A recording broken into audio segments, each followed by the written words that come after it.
देश के मुख्य चुनाव आयुक्त को गृह मंत्रालय ने मुहैया कराई सुरक्षा। टीएमसी और राजनीतिक पार्टियों के हंगामे को देखकर आईबी की रिपोर्ट के आधार पर लिया गया फैसला। पीएम मोदी ने पीलीभीत में चुनावी जनसभा को किया संबोधित। 10 साल में प्रधानमंत्री मोदी का पहला दौरा। सीएम योगी आदित्यनाथ भी स्टेज पर रहे मौजूद। कम होने का नाम नहीं ले रही दिल्ली के सीएम अरविंद केजरीवाल की मुश्किलें। दिल्ली हाईकोर्ट ने केजरीवाल की रिहाई याचिका को ठुकराते हुए गिरफ्तारी को बताया सही। महाराष्ट्र में महाविकास अघाड़ी सीट बंटवारे को लेकर बनी सहमति। शिवसेना उद्धव गुट को 21, एनसीपी शरद पवार गुट को 10 और कांग्रेस 17 सीटें पर चुनाव लड़ेगी। लोकसभा चुनाव के दौरान बीजेपी को हरियाणा में लगा झटका। पूर्व केंद्रीय मंत्री बीरेंद्र सिंह अपनी पत्नी प्रेमलता के साथ कांग्रेस में हुए शामिल। बदायूं में समाजवादी पार्टी ने 68 दिन में तीसरी बार बदला उम्मीदवार। अखिलेश यादव की सहमति के बाद अब वहां से शिवपाल यादव के पुत्र आदित्य यादव लड़ेंगे। आप देख रहे हैं के न्यूज, खबरों का सारथी। नमस्कार, स्वागत है आपका देश की बात में। मैं हूं आपके साथ विशाल पंडित। रुक करते हैं खबरों का। दिल्ली के शराब घोटाले मामले में मुख्यमंत्री अरविंद केजरीवाल की याचिका पर हाईकोर्ट का फैसला आ गया है। केजरीवाल ने अपनी याचिका के जरिए गिरफ्तारी और ईडी रिमांड का विरोध किया।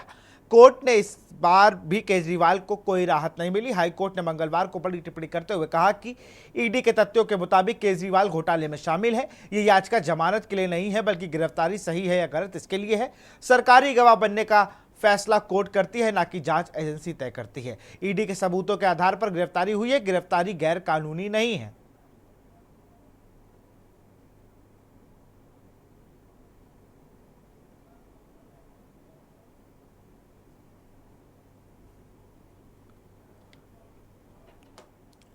दो 2024 में अयोध्या में बने राम मंदिर को लेकर भाजपा और कांग्रेस के बीच जमकर विवाद जारी है। 22 जनवरी को अयोध्या में हुए भव्य समारोह में कांग्रेस से शामिल होने से मना कर दिया था। वहीं अब इसे लेकर कांग्रेस नेता जयराम रमेश ने भाजपा पर हमला बोला। उन्होंने कहा कि भाजपा राम की व्यापारी और कांग्रेस भगवान के पुजारी।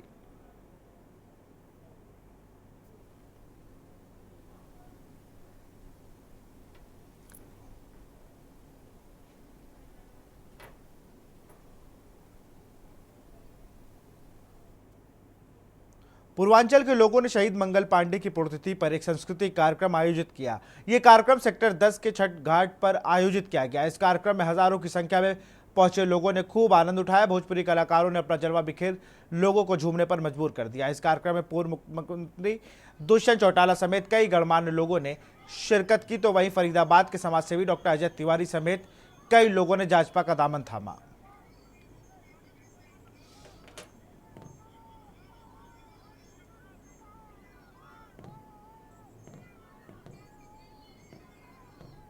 नवरात्रों के अंदर पार्टी की पीएससी में लास्ट टाइम ये निर्णय लिया गया और शायद परसों से नवरात्रे शुरू हो गए, तो इसके बाद पीएससी की बैठक पार्टी बुलाएगी और साथ ही साथ अपने उम्मीदवारों की भी घोषणा करेगी।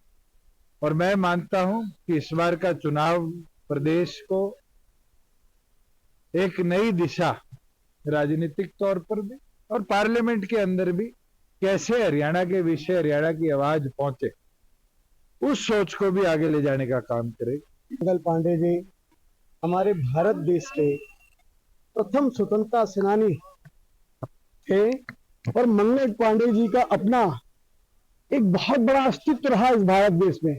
जिस जगह भी उन्होंने संघर्ष किया इस भारत देश में, हरियाणा की धरती पर भी उनका, मंगल पांडे जी का अपना एक योगदान हुआ करता है। खबर सिरसा के चौपाटा से है, जहां पर देवीलाल चौक पर सड़क निर्माण कार्य के चलते आए दिन वाहनों का लंबा जाम लगा रहता है, जिसके चलते वाहन चालकों को भारी परेशानियों का सामना करना पड़ता है। आपको बता दें कि देवीलाल चौक पर लोक निर्माण विभाग द्वारा सड़क निर्माण कार्य करवाया जा रहा है, जिसको काफी धीमी गति से चल रहा है।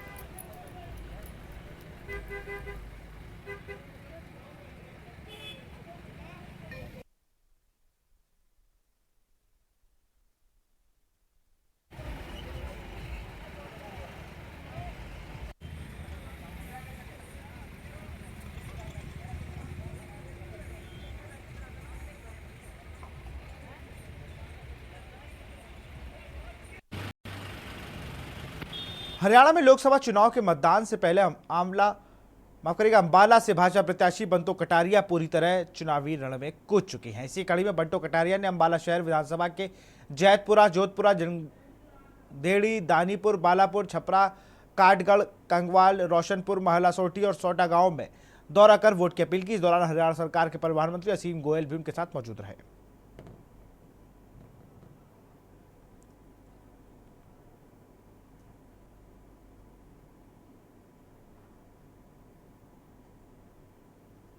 के बीच में बहुत से लोग आएंगे। क्यों उनको लगने लग गया मोदी जी की इतनी गारंटियां हैं, मोदी जी कारण आज आप मोदी जी को आशीर्वाद दे रहे, मोदी जी कामों को लेके, नायब सैनी जी को, मनोहर लाल जी को, बंटो कटारिया जी को, असीम गोयल को आपका बड़ा प्यार और आशीर्वाद मिल रहा है। और भाई अब दूसरे लोग आएंगे, ये कह देंगे हम तो पेंशन 5,000 कर देंगे, हम ये कर देंगे। इनसे पूछना, जब पुराने 60 साल थारी सरकारें रही तब कुछ क्यों करने की याद नहीं आई।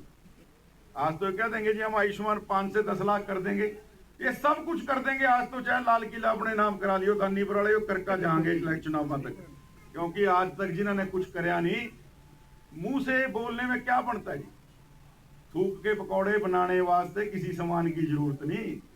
मैं यहाँ कुछ से कुछ बोल जूं, लेकिन कल को मैंने जवाब देना, आपके बीच में ही मरना, मैंने यही जीना। यमुनानगर में निजी स्कूलों के द्वारा पुस्तकों और ड्रेस के मनमाने दाम वसूलने के विरोध में अभिभावकों ने बड़ी संख्या में लघु सचिवालय पर इकट्ठा होकर रोष प्रदर्शन किया और जिला उपायुक्त के माध्यम से राष्ट्रपति के नाम ज्ञापन सौंपा। एडवोकेट साहब सिंह गुर्जर ने कहकर हर साल की तरह इस बार भी निजी स्कूलों में एनसीईआरटी की पुस्तकें नहीं लगाई गई। उन्होंने आरोप लगाया कि नया स्कूली सत्र शुरू होना ही निजी स्कूलों ने हर बार की तरह इस एनसीईआरटी की पुस्तकों को न लगाकर फिर से निजी प्रकाशकों की किताबें लगाना शुरू कर दिया है। समस्या वही है जो हर साल बच्चों के एडमिशन के टाइम प्राइवेट स्कूल जो बुक के नाम पर, एडमिशन के नाम पर एक डकैती डालने का काम करते हैं। इस मौसम चल रहा है लूटने का। 1 अप्रैल से 15 अप्रैल तक प्राइवेट स्कूल वालों ने इतनी डकैती डाल दी कि हरियाणा सरकार चुप है। इतनी शिकायतों के बाद भी कोई कार्रवाई करने नहीं जा रही है। और पिछली बार हरियाणा सरकार ने सीएम रेड भी डालने का काम किया, फ्लाइंग भी आई थी, चेक भी करके चली गई, लेकिन कोई कार्रवाई नहीं हुई। सबसे बड़ा कारण ये है कि भाजपा के नेता आज प्राइवेट स्कूल के मालिक बन चुके हैं, प्राइवेट स्कूलों में हिस्सेदारी आ चुकी है और इसीलिए सरेआम डकैती डाली जा रही है। एक बुक जिसकी कीमत 20 रुपये या एक किताब जिसकी कीमत 50 रुपये 400 से 500 रुपये में बेची जा रही है और एक बच्चा जो छोटी क्लास में है जिसकी 7 से 8 हज़ार रुपये में एक बुक्स बना के बेची जा रही है। और एक बार समस्या एक पैदा और नहीं कर दी इन लोगों ने कि इन्होंने क्या किया कि सिलेबस की चेंज करने के नाम पर जो बच्चा परिवार में छोटी क्लास में आ जाता था। फरीदाबाद में चारों तरफ अवैध प्लॉटिंग की भरमार, लोगों के जीवन भर की खून पसीने की कमाई क्लोनाइजर लूटने में लगे हुए हैं। इसी चलते डिप्टी राजेंद्र सभी सीकरी के नगर नाम पात्र की तोड़फोड़ कर इत्रशी कर ली है। आपको बता दें कि भूमाफिया लगातार सरेआम अवैध प्लॉटिंग कर रहे हैं।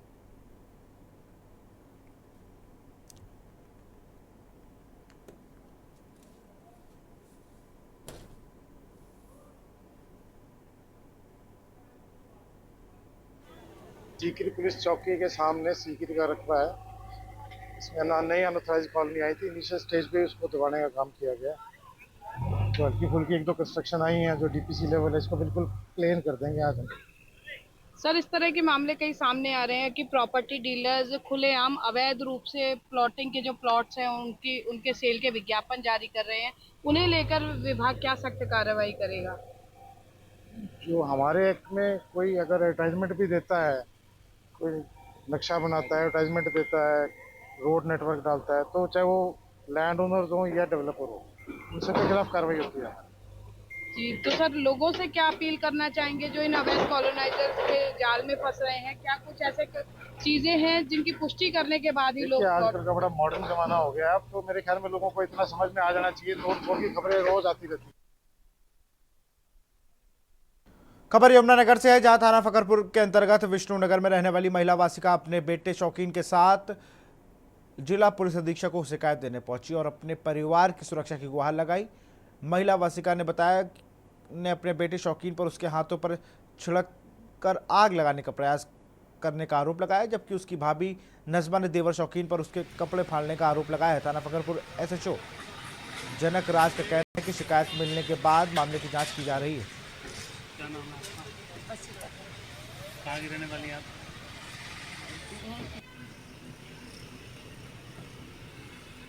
आज माता मनसा देवी पूजा स्थल बोर्ड के सभागार में चैत्र नवरात्र मेले की तैयारियों के लिए डीसीपी हिमाद्री कौशिक ने समीक्षा बैठक आयोजित की। सुरक्षा की व्यवस्था को लेकर साथ ही पुलिसकर्मियों को किस निर्देश दिए गए कि डीसीपी ने बताया कि आज 17 अप्रैल को मेले का आयोजन किया जाएगा, जिसमें सुरक्षा को देखते हुए महिला पुलिस बल भी तैनात की जाएगी।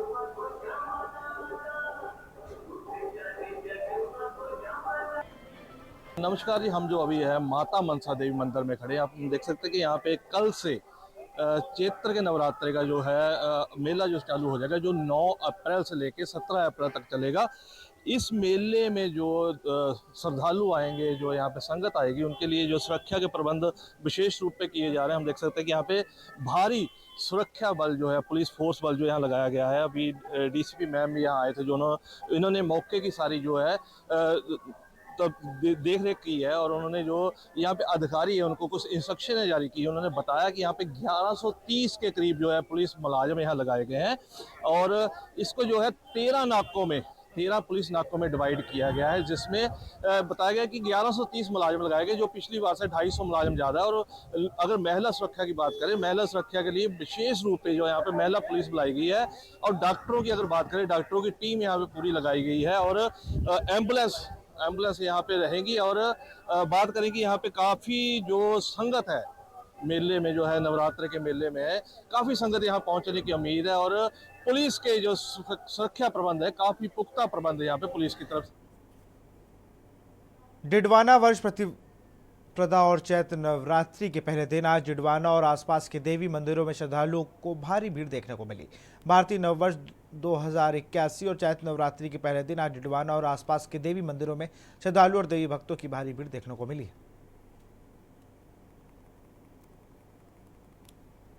नवरात्रों की जैसे पूजा आज से घटी स्थापना होकर के शुरू होगी, तो महाशक्ति की जो उत्पत्ति है संसार में, सबसे बड़ी चीज़ है महाशक्ति। और महाशक्ति से ही इस संसार की क्रिएशन हुई है। एक्चुअली दो चीज़ें होती है फंडामेंटली, अपन साइंटिफिक लॉजिक में बात करें तो एक तो होती है एनर्जी, एक होती है power. Power is the rate of change of energy. जो पावर जो होती है वो महाशक्ति होती है, और एनर्जी जो होती है शिव होता है। शिव और शक्ति से संपूर्ण सृष्टि की क्रिएशन हुई है। तो जब से सृष्टि की उत्पत्ति हुई है, तब से ही इस महाशक्ति की पूजा की व्यवस्था का सनातन धर्म में विधान है। इसमें डिडवाना इंडिया गठबंधन के प्रत्याशी हनुमान बेनीवाल डिडवाना विधानसभा क्षेत्र के दौरे पर है। इस दौरान बेनीवाल ने किसान मार्केट के पास अपना चुनावी कार्यालय का फीता काटकर शुभारंभ किया। साथ ही विभिन्न ग्रामीण क्षेत्र में घूम घूम कर अपना चुनावी जनसंपर्क किया। मीडिया से रूबरू होते हुए इंडिया गठबंधन के प्रत्याशी हनुमान बेनीवाल ने कहा कि पूरी कांग्रेस पार्टी और आरएलपी की टीम लगी हुई है। यह चुनाव नागौर की जनता लड़ रही है। किसान, युवा सभी चुनाव लड़ रहे। एक तरफ अमित शाह, नरेंद्र मोदी और पूंजीपति चुनाव लड़ रहे हैं, दूसरी ओर नागौर की जनता चुनाव लड़ रही है। हनुमान बेनीवाल ने इलेक्टोरल बॉन्ड को भ्रष्टाचार का मुद्दा भी उठाया।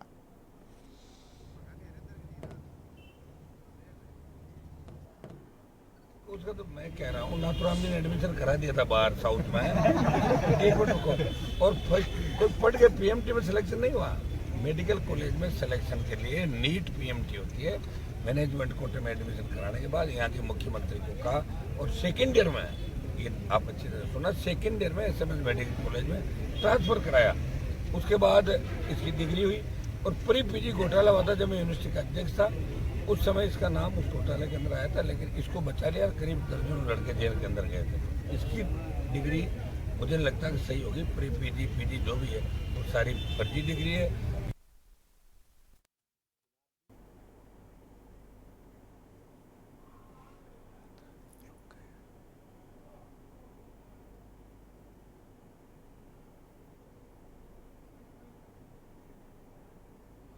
इंडिया गठबंधन के प्रत्याशी हनुमान बेनीवाल ने आज डिडवाना का दौरा किया। किसान मार्केट के पास चुनावी कार्यालय का भी शुभारंभ किया। विभिन्न ग्रामीण क्षेत्रों में हनुमान बेनीवाल ने गठबंधन किया और इलेक्टोरल बॉन्ड पर भी सरकार को घेरा। आज उन्होंने अपने किसान मार्केट स्थित कार्यालय का उद्घाटन भी किया।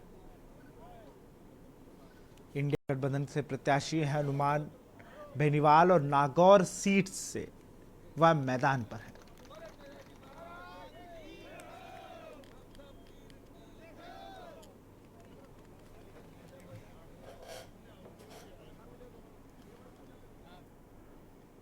डिडवाना लोकसभा चुनाव को लेकर चुनावी तैयारियां जोर शोर पर है। इसी क्रम में भारतीय जनता पार्टी हर वर्ग के मतदाताओं को साधने में जुटी हुई है। इसके तहत भाजपा नागौर देहात के जिला अध्यक्ष गजेंद्र सिंह ने तस्लीम आरिफ मुन्ना को भाजपा अल्पसंख्यक मोर्चा का जिला संयोजक मनोनीत किया है। जिला अध्यक्ष ने तस्लीम आरिफ को नियुक्ति पत्र प्रदान करते हुए लोकसभा चुनाव को मद्देनजर रखते हुए अल्पसंख्यक वर्ग में पार्टी के हित में कार्य करने के निर्देश दिए हैं।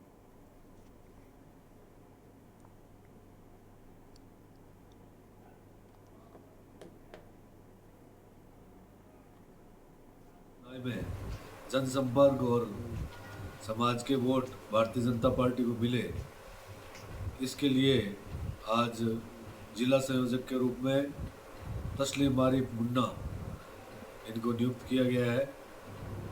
पार्टी की अपेक्षा है कि वो निष्ठा से भारतीय जनता पार्टी का काम करे और समाज के बंधुओं को जोड़े।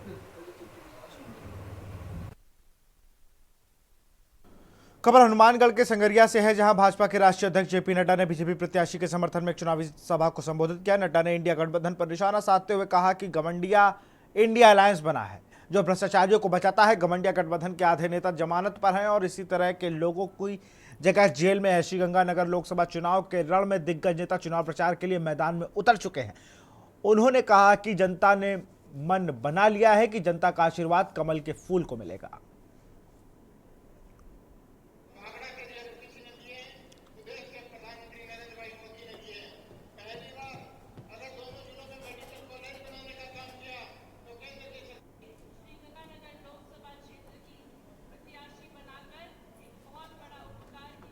खबर हनुमानगढ़ से है, जहां श्रीगंगानगर लोकसभा क्षेत्र में भाजपा प्रत्याशी प्रियंका बेलान के समर्थन में उप मुख्यमंत्री प्रेमचंद के बेरवा संगरिया में जनसभा को संबोधित किया। जनसभा में उप मुख्यमंत्री प्रेमचंद बेरवा ने केंद्र सरकार की उपलब्धियों को गिनाई तो वहीं विपक्ष पर जोरदार हमला भी बोला। जनसभा के बाद पत्रकारों से बातचीत करते हुए उप मुख्यमंत्री प्रेमचंद बेरवा ने कहा कि केंद्र की मोदी सरकार ने देश में प्रत्येक वर्ग के लिए चौमुखी विकास किया है।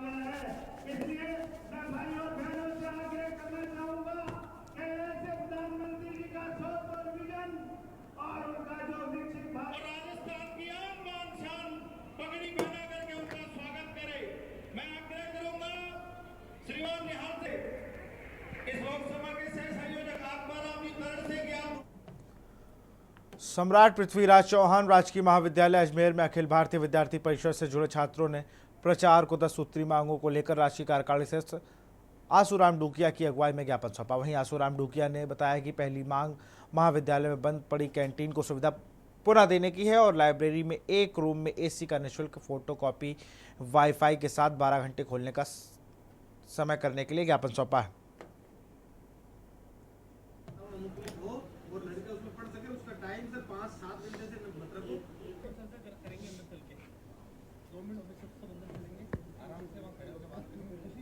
भारत माता की पूरी करो।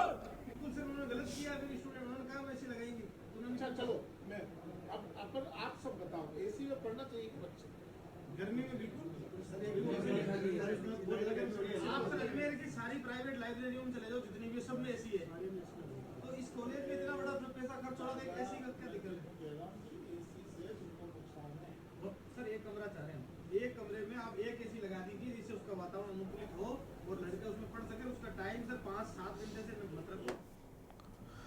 रुक करते हैं खबर छत्तीसगढ़ का। अंबिकापुर से खबर है, बीजेपी के पूर्व सांसद की नातिन कांग्रेस में स्वर्गीय लरंग साय की नातिन ने थामा कांग्रेस का दामन। हेमा सिंह ने टीएस सिंहदेव की उपस्थिति में ली सदस्यता। 1970-1979 तक साय बीजेपी में थे केंद्रीय श्रम मंत्री।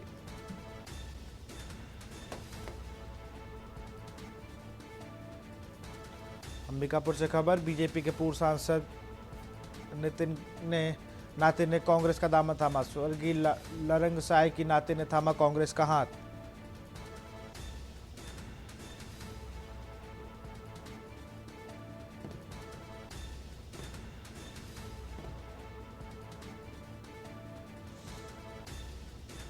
अंबिकापुर से खबर, बीजेपी के पूर्व सांसद की नातिन कांग्रेस में शामिल।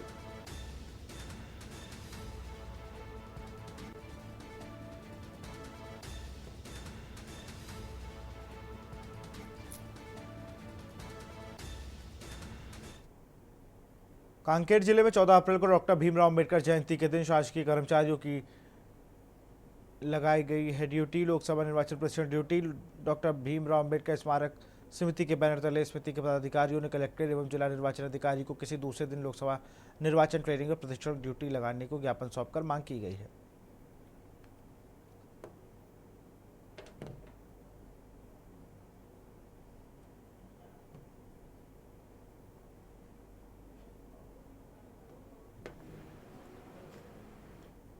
सरगुजा लोकसभा चुनाव की तैयारियों में जोर शोर से चल रही है। जहां कांग्रेस और बीजेपी ने लोकसभा चुनाव के लिए प्रत्याशियों की घोषणा कर चुकी है, वहीं साथ ही गोंडवाना गणतंत्र पार्टी भी छत्तीसगढ़ के लोकसभा सीटों पर चुनाव लड़ रही है। सरगुजा लोकसभा सीट के प्रत्याशी के तौर पर लक्ष्मण सिंह उदय चुनाव लड़ेंगे।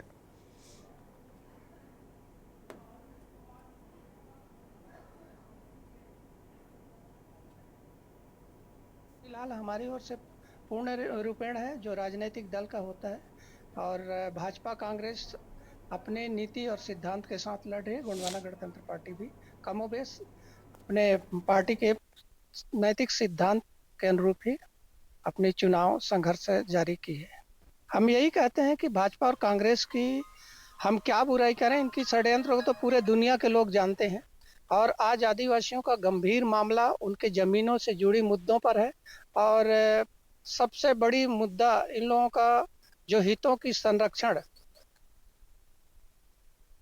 लोकसभा चुनाव आम आदमी पार्टी के लिए आसान नहीं होगा। आम आदमी पार्टी दिल्ली के मुख्यमंत्री अरविंद केजरीवाल के स्वास्थ्य और जल्द रिहाई को लेकर हवन पूजन अर्चना की जा रही है। आम आदमी पार्टी के जिला अध्यक्ष राजेंद्र बहादुर ने बताया कि अरविंद केजरीवाल को गलत तरीके से फंसाकर जेल में दाखिल कर दिया गया है, जिसको लेकर अंबिकापुर सहित पूरे प्रदेश में आम आदमी पार्टी के कार्यकर्ता और पदाधिकारी के द्वारा हवन पूजन अर्चना उनके स्वस्थ होने और जल्द रिहाई की कामना की गई है।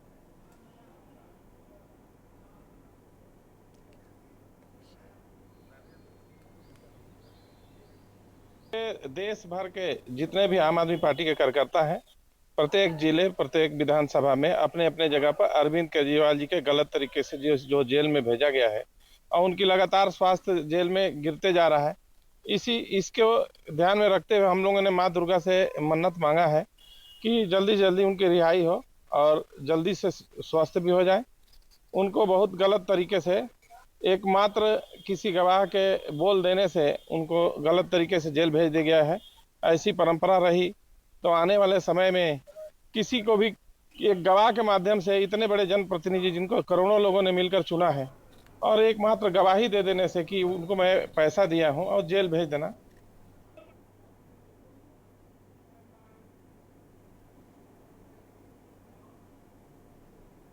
खबर पटियाला से है। प्राचीन काली माता मंदिर में उमड़े श्रद्धालु, नवरात्रों में मंदिर की रोशनी के साथ सजाया गया। पटियाला प्राचीन काली मंदिर में उमड़े श्रद्धालु, नवरात्रों में मंदिर को रोशनी के साथ सजाया गया।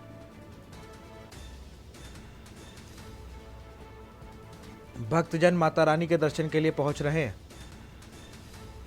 मंदिर कमेटी के द्वार प्रबंध किए गए।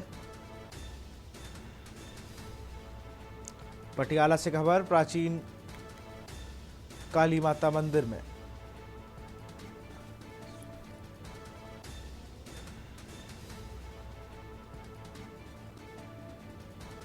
भक्तजन माता रानी के दर्शनों के लिए पहुंच रहे हैं। मंदिर कमेटी के द्वार प्रबंध किए गए।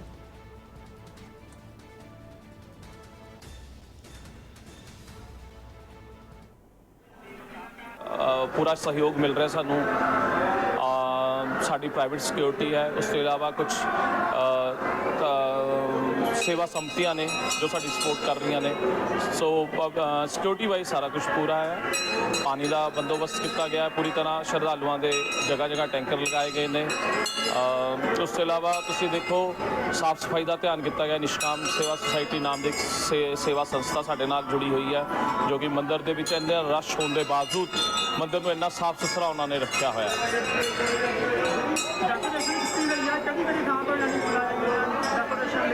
डेकोरेशन वास्ते देखो जी, ज़्यादातर जिन्ने भी समान असीं जो सुनते हैं, जोड़े लोग इत्थे सजावट कर रहे हैं, जो भी उन्होंने कोई गल होंदी है तो वो अक्सर ये दसदे हैं कि दिल्लियों मंगाया गया है। तो बहुत समान इत्थों दिल्ली, बॉम्बे या कैलकटा वर्गे महानगरों तो मंगाया जाता है।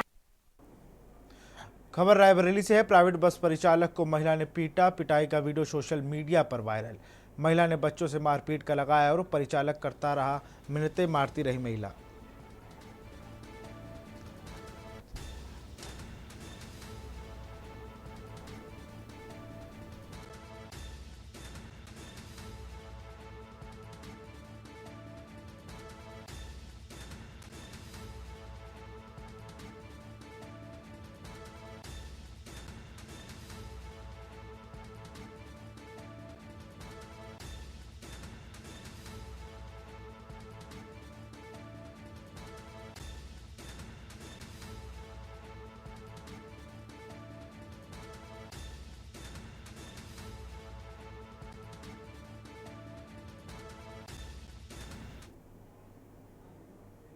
खबर देहरादून से। उत्तराखंड कांग्रेस ने कैंपेन कमेटी का गठन किया। प्रीतम सिंह को बनाया गया कमेटी का अध्यक्ष। हीरा सिंह बिष्ट को बनाया गया सह अध्यक्ष। करण मेहरा, यशपाल आर्य, हरीश रावत भी शामिल।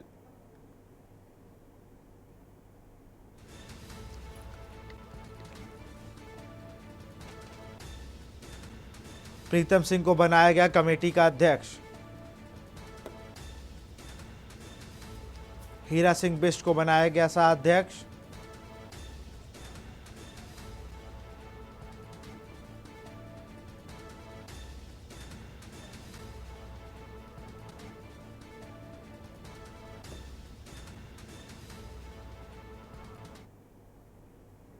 खबर कन्नौज से है। कलश यात्रा में ध्वज हाई टेंशन लाइन से टकराया। लोहे के ध्वज पकड़े 10 लोग चिपककर झुलसे। घायलों में ज्यादातर महिलाएं और बच्चे। हादसे के बाद पूरे गांव में मचा हड़कंप। सभी घायल भेजे गए मेडिकल कॉलेज। लोहे के ध्वज पकड़े 10 लोग झुलसे।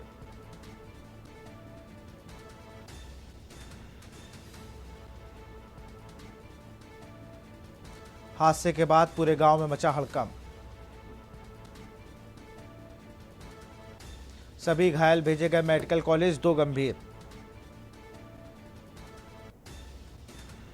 तीरवा कोतवाली क्षेत्र के बरके गांव राजा का मामला।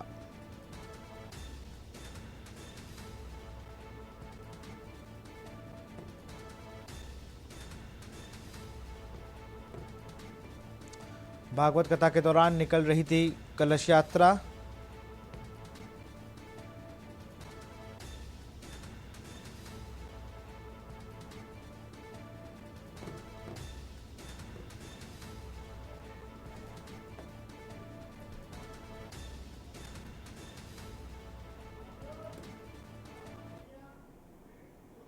यहां रुकते एक छोटे से ब्रेक ले, जल्द हाजिर होंगे। आप देख रहे हैं के न्यूज, खबरों का सारथी। ब्रेक के बाद आपका स्वागत है। लोकसभा चुनाव ऐलान के साथ ही राजस्थान की चुनावी सरगर्मियां काफी तेज हो गई हैं। गर्मी के दिनों में वैसे तो पूरे राजस्थान में खूब गर्मी पड़ती है, लेकिन इस राजस्थान के शेखावटी में 12 महीने तापमान तेवर दिखाते रहते हैं। ठीक यही स्थिति यहां की राजनीति में भी है। शेखावटी अंचल के आने वाली चूरू लोकसभा क्षेत्र में वैसे तो विकास, रोजगार, महंगाई और ट्रांसपोर्ट जैसे तमाम ज्वलंत मुद्दे हैं, लेकिन चुनाव ऐलान होने के बाद ये सारे मुद्दे गुड़ जा रहे हैं। इस रिपोर्ट में देखिए। चूरू सीमा के करीबी राज्य राजस्थान की 25 लोकसभा सीटों में से एक है। आगामी आम चुनावों में यहां बीजेपी के पैरालंपियन देवेंद्र झांझरिया और कांग्रेस के राहुल कासवा के बीच कड़ा मुकाबला है। दिलचस्प बात यह है कि कासवा चूरू से मौजूदा सांसद हैं। उन्होंने 2014 और 2019 में बीजेपी के टिकट पर इस सीट पर जीत हासिल की। 2024 लोकसभा चुनाव में बीजेपी ने कासवा का टिकट काट दिया, जिसके बाद वे कांग्रेस में शामिल हो गए और कांग्रेस ने उन्हें चूरू से चुनावी मैदान में उतार दिया। देवेंद्र झाझरिया 2 बार सांसद रह चुके राहुल कासवा को अपने लिए चुनौती नहीं मानते। उनके मुताबिक ये प्रधानमंत्री नरेंद्र मोदी और राहुल गांधी के बीच की लड़ाई है। मैं बताना चाहता हूँ, ये चुनाव लड़ा जा रहा है नरेंद्र मोदी जी वर्सेस राहुल गांधी जी, और पूरे देश में लड़ा जा रहा है। और इसमें अब जनता को तय करना है क्या मोदी जी को लाना है या राहुल गांधी जी को लाना है। उसमें मैं बार बार पूछता हूँ क्या मूड है, तो हर कोई बंदा दोनों हाथ खड़े करता है, बोले मोदी चाहिए, हमें मोदी चाहिए। क्यों? क्योंकि उनकी जो योजनाएं हैं। कांग्रेस उम्मीदवार राहुल कासवा राजनेताओं के परिवार से आते हैं। उनकी शादी उपराष्ट्रपति जगदीप धनखड़ के परिवार में हुई है। इसके अलावा उनके पिता चुरू से 4 बार बीजेपी के सांसद रह चुके हैं। बीजेपी से टिकट कटने के बाद चुरू लोकसभा सीट पर चुनाव को राहुल कासवा अपने निसम्मान की लड़ाई मानते हैं। उन्होंने आरोप लगाया है कि राज्य के सीनियर बीजेपी नेता राजेंद्र राठौड़ ने पार्टी उम्मीदवारों की लिस्ट से उनका नाम हटवाने में अहम रोल निभाया। आपने टिकट कटवाने की हमेशा कोशिश करी 15 साल से। जनता ये जानना नहीं चाहती कि आपने टिकट कटवाई नहीं कटवाई। जनता ये जानना चाहती कि कारण क्या है आपकी नफरत का।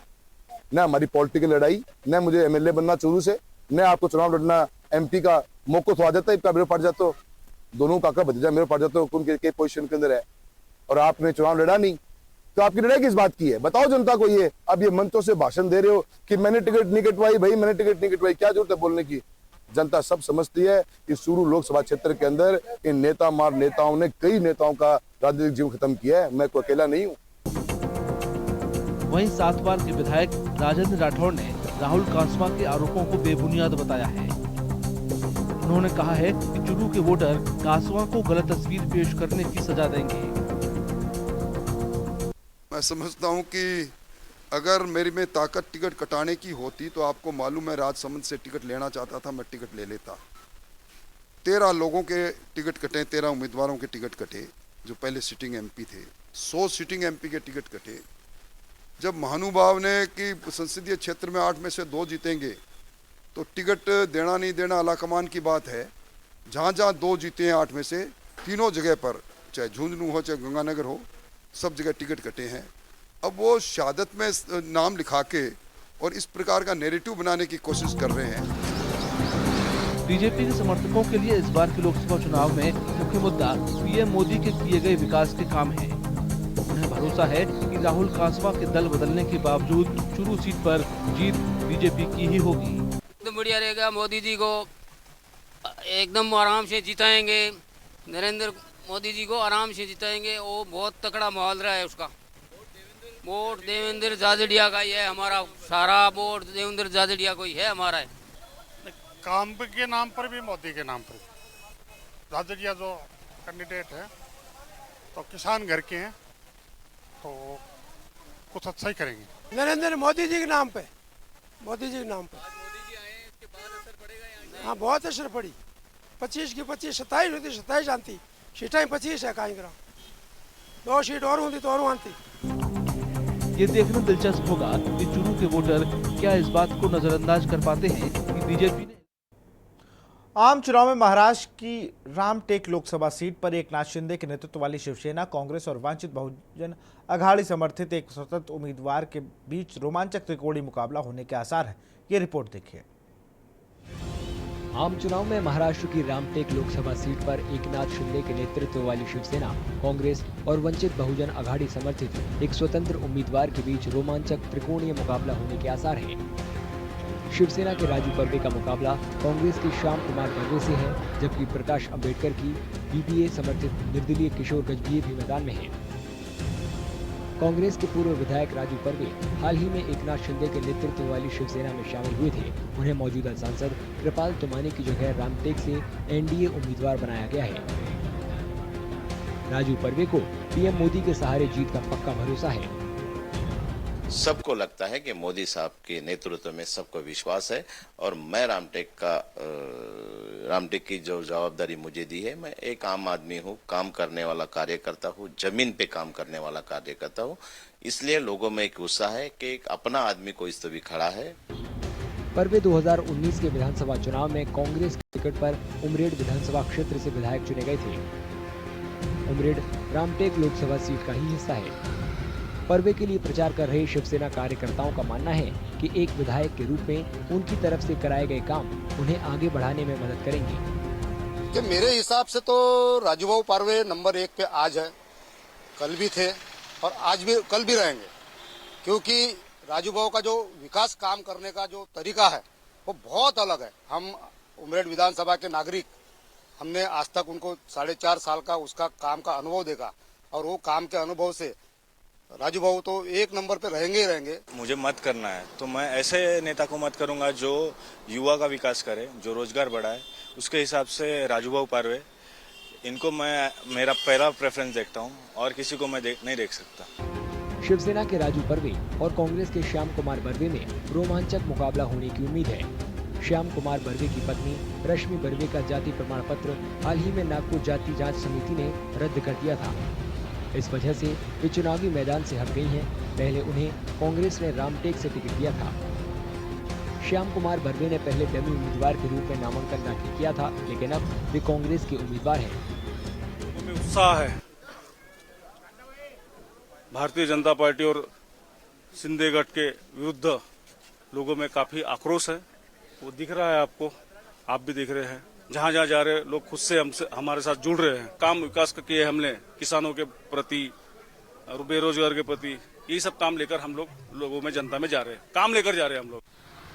कांग्रेस उम्मीदवार को बेरोजगारी के मुद्दे पर युवा वोटरों का समर्थन मिलता दिख रहा है। अभी के दौर में मेट्रो और रोड बनने से गरीबों का पेट तो नहीं पलता है, उनको खाने के लिए उनको तो रोजगार की जरूरत है ना। तो ऐसे ही देखते हुए अभी हमारे रामटेक से इंडियन अलायंस के कैंडिडेट है श्याम कुमार बर्वे जी, तो अभी इस बार उनको चांस देंगे हम लोग। पढ़ लिख कर आज मैं एक युवा हूँ, मैं ग्रेजुएट किया है। अब ग्रेजुएट करने के बाद में अब मुझे जॉब के लिए ढूंढना पड़ रहा है, तो जॉब हमको लगा हम सरकारी ड्यूटी करेंगे, जॉब करेंगे, लेकिन अभी हमको वो दे रहे हैं क्या, ऑटो चलाने के लिए दे रहे हैं कि ऑटो चलाओ। क्या ये सही है? अभी बीजेपी का ये जो हथकंडा है सिर्फ अपने तरफ खींचने का है, लेकिन कुछ करने का नहीं। इससे अच्छे तो हमारे पुराने दिन थे। अगर यही अच्छे दिन है तो हमारे पुराने दिन अच्छे थे। पूर्व आईएएस किशोर गजभिये 2019 में कांग्रेस के टिकट पर चुनाव लड़ चुके हैं, तब वे दूसरे नंबर पर रहे थे। इस बार वे निर्दलीय उम्मीदवार के तौर पर चुनाव मैदान में हैं। किशोर गजभिये का कहना है कि बीबीए का समर्थन मिलने से उनकी जीत की उम्मीद काफी बढ़ गई है। मुझे वंचित बहुजन आघाड़ी के सर्वे सर्वा एडवोकेट प्रकाश जी अम्बेडकर साहब ने अपना समर्थन दिया, उसकी वजह से तमाम दलित और बौद्ध समाज में खुशी की लहर छा गई है और मुझे भी बहुत आनंद हुआ, क्योंकि इस चुनाव में अब मेरे जीतने के चांसेस काफी बढ़ गए हैं। रामटेक लोकसभा सीट पर पहले चरण में 19 अप्रैल को वोट डाले जाएंगे। लोकसभा चुनाव के बीच क्षत्रिय समुदाय के लोगों का अचानक मोर्चा खोल देना भाजपा के लिए अच्छे संकेत नहीं है। खासतौर से पश्चिमी उत्तर प्रदेश के कैराना, मुजफ्फरनगर और सहारनपुर लोकसभा सीट के तहत आने वाले ठाकुर बाहुल्य गांवों में खासतौर से इस बात का ऐलान किया जा रहा है कि क्षत्रिय समाज से उसी ही वोट करेगा जो भाजपा को हराएगा। इस रिपोर्ट में देखिए। उत्तर प्रदेश में ठाकुरों की आबादी तकरीबन 7% है। भाजपा अब तक 12% को टिकट दे चुकी है। बावजूद क्षत्रिय समाज के इस फैसले के बाद सवाल उठ रहे हैं कि क्या क्षत्रिय समाज के वोटर भाजपा से नाराज हो गए हैं। दरअसल क्षत्रिय समाज के कई संगठनों ने यूपी से लेकर गुजरात तक यही माहौल बना रखा है। पश्चिमी यूपी में 4 क्षत्रिय पंचायत करने का ऐलान हुआ। दावा है कि बीजेपी को हराने वाले उम्मीदवारों का समर्थन करेंगे। सहारनपुर में रविवार को क्षत्रिय समाज की पंचायत हुई। इसमें मंच पर लगे बैनर पर लिखा है कि क्षत्रिय स्वाभिमान महाकुंभ। रविवार को सहारनपुर के ननौत में ठाकुर समाज के हजारों लोग इकट्ठा हुए। मंच से बीजेपी को हराने की कस्में खाई। इनका आरोप है कि बीजेपी राजनीतिक रूप से ठाकुर समाज को खत्म करना चाहती है। क्षत्रिय समाज के नेता पूरन सिंह का भी तकरीबन यही कहना है कि क्षत्रिय समाज ने 11 अप्रैल को हापुड़ के धौलाना में, 13 तारीख को मुजफ्फरनगर के सिसौली में और 16 को मेरठ के सरधाना में पंचायत करने का मन बनाया है। ऐसा ही एक पंचायत नोएडा में भी होगा। पंचायत ने फैसला लिया, पूरे देश में जो घोर जातिवादी लोग हैं, जिन्होंने अपने हमारे महापुरुषों का अपमान करा, हमारी माँ बहनों को गाली दी, हमारे इतिहास को चुराने का काम करा, और हमने बार बार भारतीय जनता पार्टी को, जिसे हम 100% वोट देवें, हमने बार बार कहा कि हमारा निवेदन है, हमारा आग्रह है कि आप ऐसे लोगों को टिकट मत दो। लेकिन फिर भी पुरुषोत्तम रूपाला हो, चाहे प्रदीप चौधरी हो, अन्य बहुत भारतीय जनता पार्टी के सांसद जो हमें लगातार गालियां देते रहे, समाज गालियों से हाथ था, बहुत दुखी था। आज ये जो परिणाम आप देख रहे, आज जो जनसैलाब आप देख रहे, ये उनका आक्रोश है। और उन्होंने आक्रोश में निर्णय लिया कि पूरे देश में जब तक महापुरुषों का सम्मान वापिस नहीं होगा, जिन लोगों ने अपमान करा उन्हें सजा नहीं मिलेगी, जब तक भारतीय जनता पार्टी को एक भी व्यक्ति वोट नहीं दे। आखिरकार अचानक ऐसा क्या हो गया कि क्षत्रिय समाज बीजेपी के विरोध में सड़क पर आ गया। दरअसल माना ये जा रहा है कि यूपी में क्षत्रिय समाज के नाराज होने की कहानी गाजियाबाद से शुरू हुई, जब मोदी सरकार में मंत्री जनरल वीके सिंह का टिकट काटा गया। अब वहां से अतुल गर्ग चुनाव लड़ रहे। हालांकि पीएम नरेंद्र मोदी ने गाजियाबाद के रोड शो में अपनी गाड़ी में गर्ग के साथ जनरल सिंह को भी साथ रखा था। इसके अलावा इसका कनेक्शन गुजरात से भी जोड़ा जा रहा है। दरअसल केंद्रीय मंत्री पुरुषोत्तम रूपाला राजकोट से ये चुनाव लड़ रहे हैं। उनके एक बयान के खिलाफ क्षत्रिय संगठनों ने आंदोलन शुरू कर दिया। कुछ महिलाओं ने तो जौहर करने की भी घोषणा कर दी। विवाद बढ़ा तो रूपाला ने माफी मांग ली। इसके बाद भी क्षत्रिय समाज के लोगों की तैयारी कल गांधीनगर में बीजेपी ऑफिस का घेराव करने की है। उस तौर पे जब क्षत्राणियों को जौहर करना पड़ रहा है, एक आम राजपूत की भूमिका क्या रहेगी, उस तौर पे भी आज हम लोग यहाँ उपस्थित हैं। अगर नौबत यहां तक है कि हमारी बहन बेटियों को एक कदम उठाना पड़ रहा है तो क्या कमजोरी रही होगी, आप देख सकते हैं। राजपूत समाज ने पिछले 10-15 दिनों में पूरे गुजरात में मूवमेंट खड़ा किया कि पुरुषोत्तम रूपाला का टिकट काटा जाए, और क्यों काटा जाए पूरा देश जानता है। क्या किसी को अनुमति मिल जाती है एमपी के चुनाव में एमपी की भाजपा की टिकट हो जाए, कांग्रेस की टिकट हो, कि वो किसी भी जाति संप्रदाय को राजी करने के लिए किसी और अन्य जातियों की महिलाओं पे आपत्तिजनक टिप्पणी करे? क्या आपको लगता है कि आपकी मेरी बहन बेटी अलग है? मेरे समाज की बहन बेटी है, आपके समाज की बहन बेटी है। स्वाभिमान, इज्जत, आबरू सबकी एक है। चाहे वो पाटीदार समाज की मेरी बहन बेटी हो तो मेरे बराबर है, चाहे राजपूत समाज की हो तो मेरी बराबर है, और चाहे वो दलित की हो वो भी मेरे बराबर है। और आज क्षत्राणियों को जौहर करना पड़ रहा है 15-20 दिन यहाँ विरोध प्रदर्शन के बाद, क्योंकि कल परसों आपके मीडिया बंधुओं ने बोला कि रूपाला है पुरुषोत्तम, वो तो अपने जो विधानसभा जो लोकसभा क्षेत्र है वहां अपनी जाकर कैंपेनिंग वो चालू कर चुका, अपना चुनाव प्रचार चालू कर चुका। तो लोगों को, हमारे समाज की महिलाओं को ये लगा कि कहीं ना कहीं अब इनकी टिकट नहीं कट रही है तो हमें ये कदम उठाना चाहिए। यूपी में हंगामा मचा है। वैसे तो अब तक ठाकुर जाति के एक ही नेता बीके सिंह का टिकट कटा है, लेकिन क्षत्रिय संगठन ऐसा माहौल बना रहे हैं कि बीजेपी उनकी दुश्मन है। बीजेपी ने अब तक यूपी में 63 सीटों पर टिकट फाइनल नहीं किए। इनमें से 8 इसी जाति के हैं। इनमें मुरादाबाद से सर्वेश सिंह, लखनऊ से राजनाथ सिंह, अकबरपुर से देवेंद्र सिंह भोले, हमीरपुर से पुष्पेंद्र सिंह चंदेल, फैजाबाद से लल्लू सिंह, गोंडा से कीर्तिवर्धन सिंह, डुमरियागंज से जगदम्बिका पाल और जौनपुर से कृपाशंकर सिंह हैं। यूपी में करीब 7% ठाकुर जाति के वोटर हैं। एक दौर में बिरादरी के लोग पहले कांग्रेस, फिर समाजवादी पार्टी और बीएसपी के साथ रहे, लेकिन अब वो बीजेपी के कट्टर समर्थक माने जाते हैं। ये भी कहा जा रहा है कि क्षत्रिय पंचायतों को बीजेपी के कुछ नेता पीछे समर्थन दे रहे हैं। कड़ी सेना भी साथ है, जबकि अखिलेश यादव तो योगी सरकार पर ठाकुर समाज को बढ़ावा देने का आरोप लगाते रहे हैं। स्पेशल डेस्क के न्यूज इंडिया। साल 2022 में समाजवादी पार्टी के सबसे दुर्ग में भारतीय जनता पार्टी ने सेंध लगाते हुए उपचुनाव में रामपुर लोकसभा सीट पर अपना कब्जा जमा लिया था। रामपुर सपा नेता आजम खां का गढ़ कहा जाता है, पर इन दिनों वो जेल में है, लेकिन रामपुर का आज भी आजम का सियासी वर्चस्व बरकरार है। हाल ही में सपा नेता सीतापुर की जेल से पार्टी कार्यकर्ताओं का मनोबल बढ़ाने के लिए अखिलेश यादव के यहाँ से चुनाव लड़ने के लिए आमंत्रित किया था, पर सपा प्रमुख ने आजम खेमे के विरोध को दरकिनार करते हुए दिल्ली के मौलवी मौलाना मोहिबुल्लाह नदवी को रामपुर लोकसभा सीट से मैदान में उतारा, जबकि बीजेपी ने सीट से अपने वर्तमान सांसद घनश्याम लोधी को चुनावी दंगल में उतारा है। ऐसे में चाकू के लिए मशहूर रामपुर में सियासी धार कैसी है, देखिए इस रिपोर्ट में।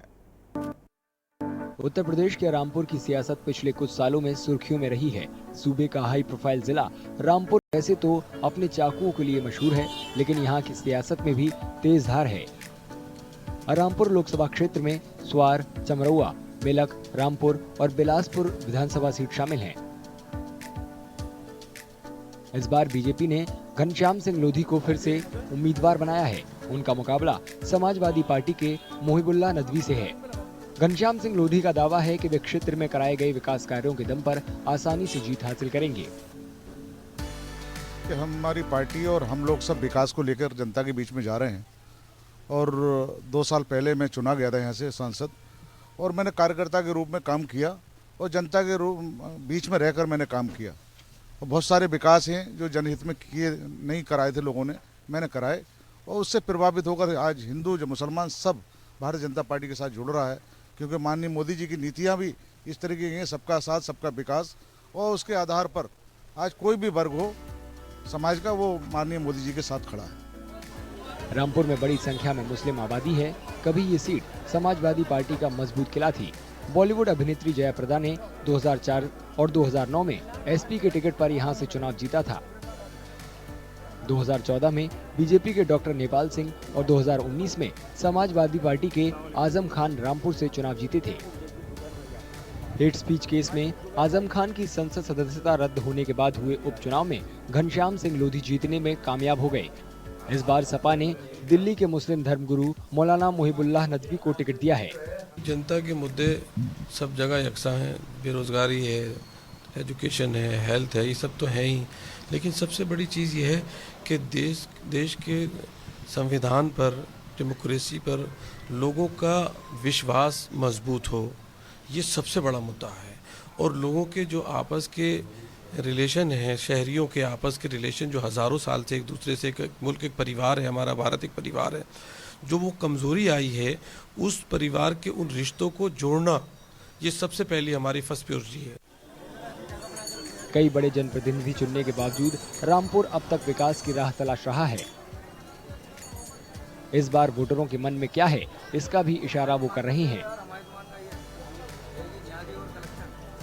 मैं तो यही चाहूँगा यही सरकार दोबारा आए और इसी सरकार की दोबारा ज़रूरत है। कैसे हमारे तो देखिए, हमें जो मतलब है अपने कारोबार से, हम तो इन चीज़ों में पड़ते ही नहीं है किसकी सरकार, मगर जिस सरकार ने हमारे काम को आगे बढ़ाया, जिस सरकार ने हमारे काम में मेहनत करी, हम तो उसी को अच्छा कहेंगे। इस बार तो वोटिंग इस मुद्दे पे देके करें, जो बहुत पुराने जो हमारे काम थे वो उन्होंने सिद्ध करें, और गरीबों की देखभाली के लिए इन्होंने अनाज और धन बांटने की योजना बनाई। इस वजह से हम वोट देना पसंद करेंगे। रामपुर में आम चुनाव के लिए 19 अप्रैल को वोट डाले जाएंगे और नतीजे 4 जून को आएंगे।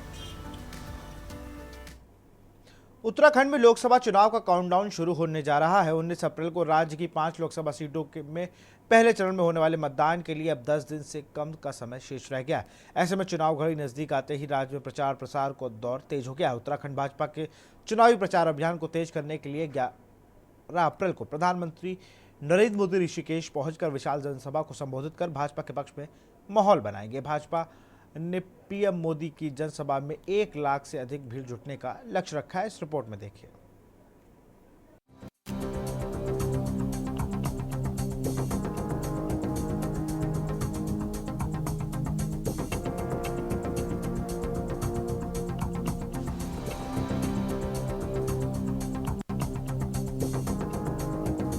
उत्तराखंड की 5 सीटों में होने वाले चुनाव के लिए अब समय बेहद कम है। चुनाव की घड़ी नजदीक आते ही राज्य का सियासी पारा दिन प्रतिदिन चढ़ता जा रहा है। भाजपा कांग्रेस ने चुनावी प्रचार अभियान को तेज कर दिया है। इसी कड़ी में पीएम मोदी रुद्रपुर के बाद अब ऋषिकेश में विशाल जनसभा को संबोधित करने जा रहे हैं। ऋषिकेश रैली के जरिए भाजपा उत्तराखंड की 3 लोकसभा सीटों के तहत आने वाली 23 विधानसभा क्षेत्रों को साधेंगे। भाजपा ने प्रधानमंत्री की रैली के लिए विशेष रणनीति तैयार की। ऋषिकेश के आईजीपीएल मैदान में 11 अप्रैल को प्रधानमंत्री की रैली होनी। इसके बाद भाजपा के तमाम स्टार प्रचारक उत्तराखंड पहुंचकर भाजपा के पक्ष में माहौल बनाते हुए नजर आएंगे। वहीं राज्य के इस बार 83,37,000 से ज्यादा मतदाता अपने मताधिकार का प्रयोग करने जा रहे हैं। सरकार अपने हिसाब से कुछ कर रही है और कुछ हमारा भी दायित्व बनता है। हमारा दायित्व भी बनता है कि हम भी कुछ अपनी तरफ से करें। तो महंगाई है तो है, खैर बहुत महंगाई है, लेकिन अगर हम केवल इस महंगाई में सरकार का ही मुंह ताकेंगे कि सरकार सब चीज़ सस्ता करके देगी तो गलत है। हमें अपनी व्यवस्थाएं भी करनी है, थोड़ा बहुत हम भी कुछ कर सकते हैं। मैं एक गृहिणी हूँ। भाई जी, हम तो इसी मुद्दे पे करेंगे। पहले ये जो यहाँ का है शिक्षा का है सबसे मेन, जिस पे बहुत पीछे चल रही सरकार। यहाँ हर चीज़, यहाँ भ्रष्टाचार इतना है। हम तो अभी सांसद के लिए बॉबी चुनार को ही चुनेंगे। अपनी जो वोट है, अपने फैमिली की वोट है। युवा हैं तो युवा के लिए ही वोट करेंगे। बिल्कुल बिल्कुल, उन्होंने सपोर्ट भी करा है बच्चों को। अभी पीछे जब इतना भ्रष्टाचार चल रहा था इलेक्शन, वो उसके लिए। मैंने अभी ग्रेजुएशन अपना कंप्लीट किया है और मैं प्रिपरेशन के फेज़ पे हूँ। तो एक स्टूडेंट के लिए सबसे इम्पॉर्टेंट यही होता है कि क्या एम्प्लॉयमेंट उसकी स्टेट गवर्नमेंट उसको प्रोवाइड कर पा रही है, हम कुछ कीमत तक कह सकते हैं कि स्टेट गवर्नमेंट लगी हुई है, लेकिन भर्तियाँ बहुत देर में आ रही है। अभी आचार संहिता लग गई है तो एक मौका मिल गया है कि वो भर्तियाँ ना ला पाएँ। दूसरी मैं कहना चाहूँगा कि मैं केदारनाथ विधानसभा से हूँ और जो पौड़ी लोकसभा क्षेत्र में आता है, लेकिन हमने अभी देखा कि आरुषि भंडारी जो केस है उस पर पुलिस प्रशासन हमारा कुछ कर नहीं पाया। मैं समझता हूँ हमारा पुलिस प्रशासन बहुत काबिल है, लेकिन किसी न किसी राजनीतिक कारणों की वजह से वो कर नहीं पा रहे। आपको बता दें कि राज्य की 5 लोकसभा सीटों में 19 अप्रैल को मतदान होना है। इसके लिए भाजपा कांग्रेस की पूरी ताकत लगाए हुए है। भाजपा 400 पार के नारे के साथ चुनावी जीत का दावा कर रही है। वहीं कांग्रेस समेत तमाम विपक्षी दलों ने भाजपा के इस दावे की हवा निकालने के लिए एकजुटता के साथ चुनाव लड़ने का फैसला लिया। इसके साथ ही विपक्षी दलों का दावा है कि 10 साल की मोदी सरकार के विफल कार्यकाल को देखकर जनता बदलाव का मन बना चुकी है। वहीं उत्तराखंड कांग्रेस के प्रचार अभियान को तेज करने के लिए प्रियंका गांधी 13 अप्रैल को उत्तराखंड पहुंचेंगी। प्रियंका गांधी हरिद्वार और पौड़ी जिले में पार्टी प्रत्याशियों के समर्थन में चुनाव प्रचार करेंगी। कांग्रेस के प्रदेश संगठन उपाध्यक्ष मथुरा दत्त जोशी ने बताया कि प्रियंका गांधी का चुनाव प्रचार कार्यक्रम फाइनल हो गया है। हमारे स्टार प्रचारक चल रहे हैं, अभी भी हमारे प्रदेश में लोग आ रहे हैं और 13 तारीख को प्रियंका जी का कार्यक्रम है हरिद्वार और गढ़वाल लोकसभा क्षेत्र में, और उसके बाद राहुल गांधी जी भी यहाँ पहुँचेंगे। खड़गे जी का कार्यक्रम लग रहा है अल्मोड़े में। तो सारे स्टार प्रचारक हमारे यहाँ जिनकी डिमांड होती जा रही आ रहे हैं। प्रधानमंत्री जी की जनसभा में भी मुझे लगता है कि यहाँ की जनता उनको बहुत प्यार करती है, उनको सुनना चाहती है, उनको देखना चाहती है। तो IDPL के मैदान में मैं समझता हूँ कि 1 लाख से अधिक लोग वहाँ उपस्थित रहेंगे। बहुत बड़ा हुजूम उस दिन जुटने की संभावना है। इंडिया गठबंधन के पक्ष में लोगों का झुकाव है। इलेक्ट्रल बॉन्ड ने पूरी पोल खोल दी 10 साल की। किस प्रकार से ED, CBI और इनकम टैक्स की एजेंसीज का दुरुपयोग करके पैसा वसूली की गई। एक्सटॉर्शन कहते हैं इसको। ED का मतलब extortion department. Bharatiya Janata party का वो एक्सटॉर्शन डिपार्टमेंट हो गया। अब आप ED भेज रहे हैं, छापा मरवा रहे हैं, उसके बाद इलेक्ट्रल बॉन्ड खरीदे जा रहे हैं। जिसका 10 करोड़ रुपए का मुनाफा है वो 100 करोड़ रुपए चंदा कहाँ से दे रहा है साहब? कहाँ से दे रहा है चंदा? तो ये चंदे की जो उगाही का धंधा है, ये धंधा पूरा देश में बेनकाब हो गया और निश्चित तौर पे इस समय देश में लोगों का झुकाव विपक्ष की तरफ है। इंडिया गठबंधन निश्चित तौर पे चुनाव जीतेगा।